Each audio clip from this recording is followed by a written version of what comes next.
Bonjour et bienvenue sur MyTV Geek, la TV 100% connectée. Vous êtes plusieurs à m'avoir posé une question très intéressante. En effet, vous avez regardé ma première vidéo qui montrait comment brancher un micro professionnel sur son smartphone. Et vous avez été nombreux, 3 ou 4 à tout casser, à me demander d'une manière différente comment brancher plusieurs entrées audio, donc par exemple plusieurs micros ou un micro et une guitare, à votre téléphone. Aujourd'hui, nous allons répondre à cette question dans cette vidéo. Alors, première chose à savoir, les adaptateurs tels que celui-ci, il ne faut pas les acheter. Je vais vous expliquer pourquoi dans quelques minutes. Donc, les adaptateurs tout basiques à quelques euros qui se contentent de démultiplier la jack, ça ne marchera pas. Enfin, ça marchera, mais très mal. Et vous allez perdre énormément en qualité. Ce qu'il vous faut, c'est soit une petite table de mixage, un enregistreur avec une sortie jack. Après, à vous de voir. Il faut voir en fonction de vos besoins. Par exemple, quel type d'entrée avez-vous besoin? Jack, XLR, combien vous en avez besoin?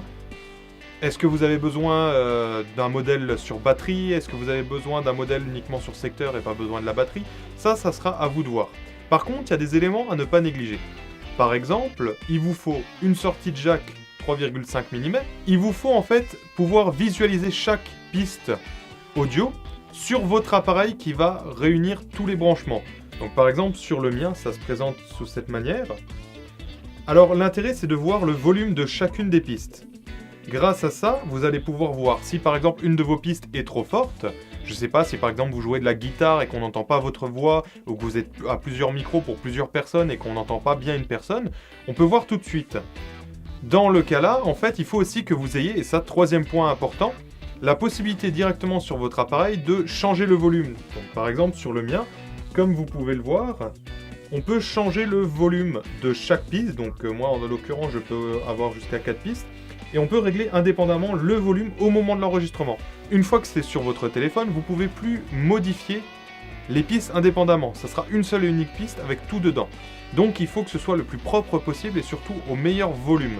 Il faut faire attention aussi à prendre un boîtier qui n'a pas besoin d'être branché à un ordinateur pour fonctionner, parce que le téléphone risque de ne pas le reconnaître. Alors au niveau des branchements, c'est très simple. Si vous avez regardé ma précédente vidéo, en fait il vous suffit de prendre cet adaptateur.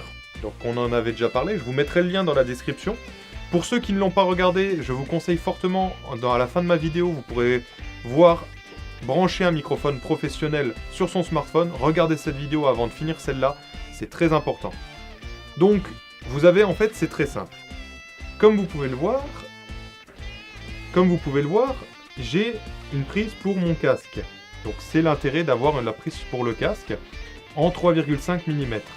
En fait, à la place de brancher ma prise pour le casque, je vais donc l'enlever. Je vais brancher une prise jack, tout ce qu'il y a de plus normal. Et je vais brancher cette prise sur l'adaptateur pour le micro.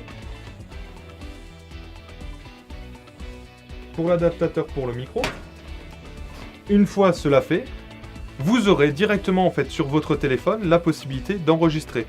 Donc là, sur votre téléphone, il n'y aura qu'un seul flux audio, donc il faudra faire attention de bien tout gérer avec votre boîtier, votre platine.